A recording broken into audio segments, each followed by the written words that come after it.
नहमदुहु व नुसल्ली व नुसल्लिमु अला रसूलिहिल करीम अम्मा बाद अऊज़ु बिल्लाहि मिनश शैतानिर रजीम बिस्मिल्लाहिर रहमानिर रहीम व इज़ा क़ीला लहुत्तक़िल्लाह अख़ज़तहुल इज़्ज़तु बिल इस्मि फ़हस्बुहु जहन्नम व लबिअसल मिहाद। सदक़ल्लाहुल अज़ीम। अस्सलातु वस्सलामु अलैका या सय्यदी या रसूल अल्लाह व अला आलिका व अस्हाबिका या सय्यदी या हबीब अल्लाह। हम्दो सलात के बाद इंसान के पास जो रूहानी बीमारियां होती हैं, जो उसके दिल को मरीज़ बना देती हैं, बातिन को मुर्दा कर देती हैं, और उसकी वो ज़िंदगी जो अल्लाह तबारक व तआला के साथ होती है और वो ज़िंदगी जो दीन के साथ वाबस्ता होती है, उस ज़िंदगी को कमज़ोर कर देती है।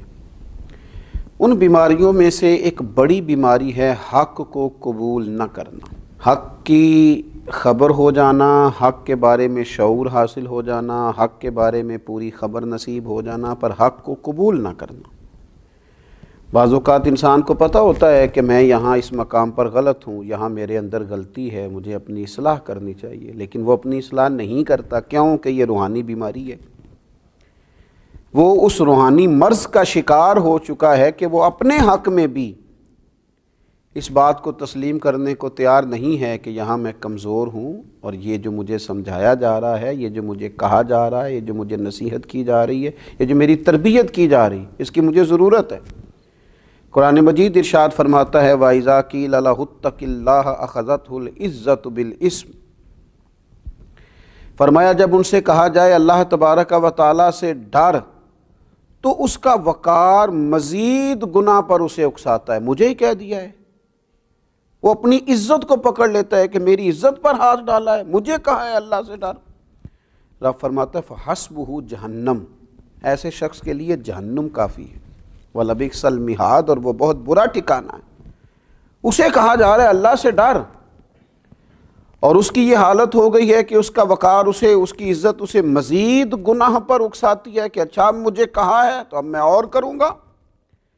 कबूलियत हक़ के मामले में जो इंसानी रवैये हैं, एक रवैया तो उन लोगों का है कि जिनके पास हक़ आता है, उन्हें समझ आ जाती है कि मैं ये बात दुरुस्त है, मुझे इसे कबूल कर लेनी चाहिए, लेकिन वो अपनी नाहक़ बात को हक़ बनाना शुरू कर देते, हक़ के मुकाबले में खड़ा होना शुरू हो जाते।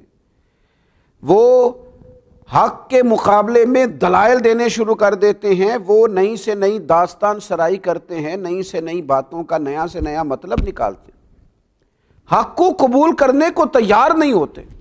आप देखिए अहले यहूद का ये तरीका रहा। कुरान मजीद कहता है महबूब यारिफूनहु कमा यारिफून अबनाअहुम, ये तो आपको इस तरह जानते हैं यहूद के उलमा जिस तरह इंसान अपने बेटे को जानता है, लेकिन क्या करते हैं, हक़ को बातिल से मिला देते हैं, बातिल को हक़ से मिला देते हैं, हक़ को छुपा देते हैं। अल्लाह ने कहा वला तलबिसुल हक़्क़ बिल बातिली व तक़्तुमुल हक़्क़ व अंतुम तअलमून, हक़ को बातिल से न मिलाओ और हक़ को न छुपाओ, और अहले यहूद, यहूद के उलमा तुम जानते हो मेरे रसूल सल्लल्लाहु तआला अलैहि वसल्लम हक़ लेके तशरीफ़ लाए, लेकिन लोग हक़ की पूरी मारिफत होने के बावजूद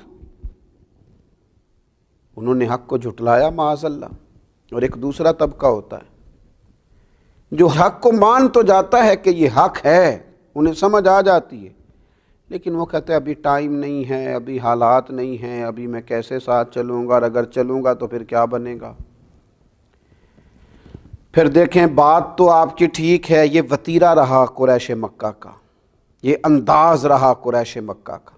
अबू जहल कहता था जो फरमाते हैं हक़ फरमाते हैं, कहते थे अबू लहब का जो कहते हैं हक़ कहते हैं, लेकिन जब उनसे कहा जाता था जब हक़ तुम पर पहुँच गया है और हक़ तुम पर वाज़े हो गया है, फिर तुम इसे कबूल क्यों नहीं करते? तो वो कहते थे अगर कबूल कर लेंगे तो हमारी चुदराहट का क्या बनेगा, अगर हम इन्हें कबूल कर लेंगे तो वो जो सरदारियां हमने कायम कर रखी हैं, वो जो झूठी अना के बुत हमने बना रखे हैं, उनका क्या बनेगा।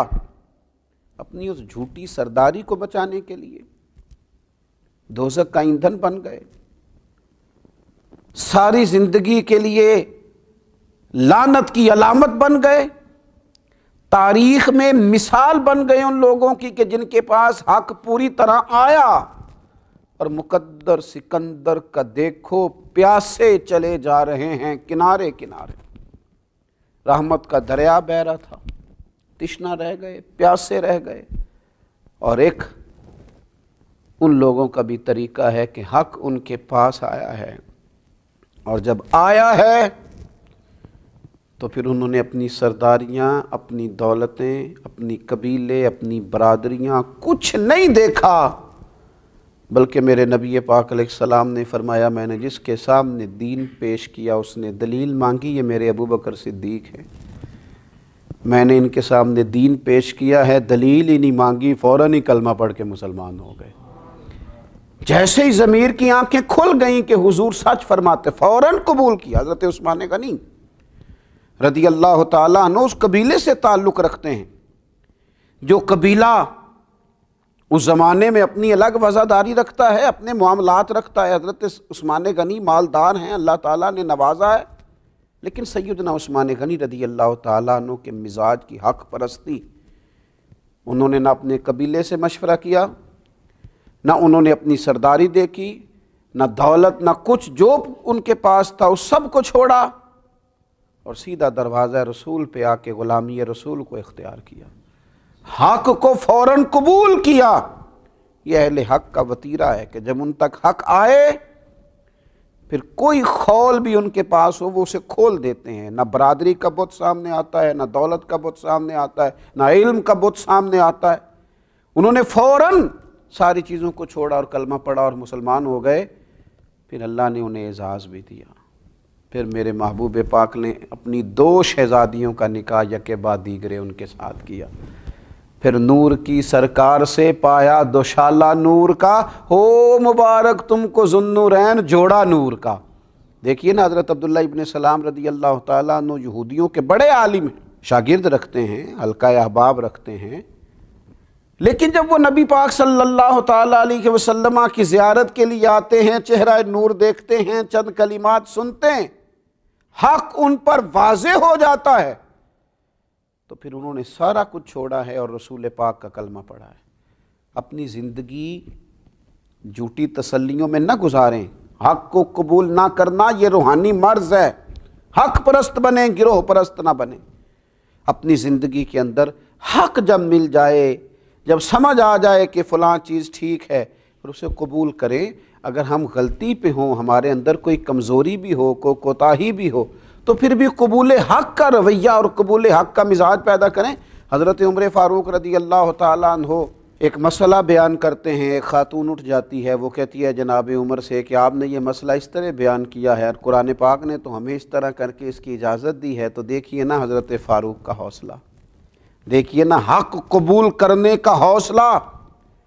وہ سیدنا فاروق اعظم جن کی زبان پر اللہ نے حق جاری کیا ہے، دیکھیے ہماری تعلیم کے لیے صحابہ کرام کیسے کیسے انمول موتی جاری کرتے ہیں۔ جب اس خاتون نے کہا حضرت عمر سے کہ آپ یہ فرما رہے ہیں، کتاب و سنت تو یہ درس دیتی ہے، تو جناب عمر کا حق قبول کرنے کا حوصلہ، اتنا بڑا آدمی، اتنا بڑا آدمی کہ شیطان جس کو دیکھ کے رستہ بدل جائے، رسول پاک علیہ السلام جس سے پیار کرے، امت جس کا نام لے لے کے جیے، وہ عمر حق قبول کرتے ہیں تو اعلان کس طرح کرتے ہیں؟ فرماتے ہیں لوگوں سنو، ایک عورت نے ٹھیک کہا ہے اور ایک مرد نے خطا کی، اس مسئلے میں یہ خاتون حق پہ ہے، میں اس حق کو قبول کرتا ہوں، اپنی رائے سے رجوع کرتا ہوں۔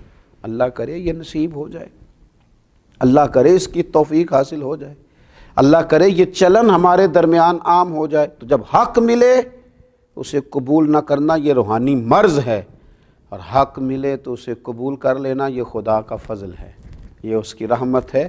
اللہ قبولیت حق کا جذبہ نصیب فرمائے۔ وما علینا الا البلاغ۔